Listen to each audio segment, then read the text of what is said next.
How to use Igbo phrases for bathroom and toilet. Igbo: o ji mvọ nnukwu vọọ isi ya. O ji mvọ nnukwu vọọ isi ya.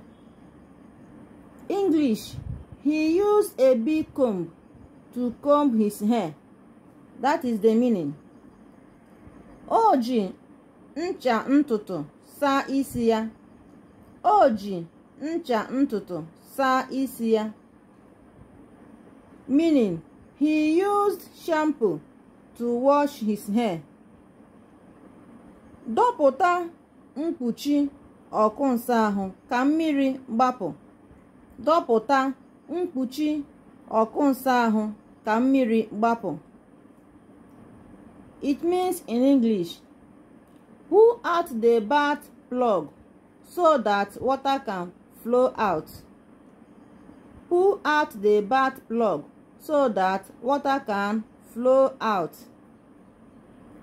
Biko, sachapụ mkposi. Biko, sachapụ mkposi.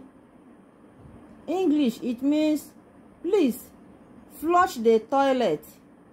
Please flush the toilet. Ka m jee saa ahụ. Ka m jee saa ahụ. Let me go and shower. Let me go and shower. Ana m asa eze m.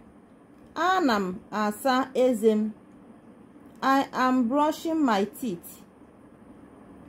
Were otu atụ bekee. Were otu atụ bekee. It means in English, take one toothbrush. Take one toothbrush. Gote ncha eze ọzọ. Gote ncha eze ọzọ. Buy another toothpaste. Buy another toothpaste. Ncha eze ọhụrụ a na-ekpo ekpo. Ncha eze ọhụrụ a na-ekpo ekpo. It means this new toothpaste is very minty. This new toothpaste is very minty. Oh yeah, please share this video so that others will see it and follow us. Always like our videos. Comment and follow for more. Bye.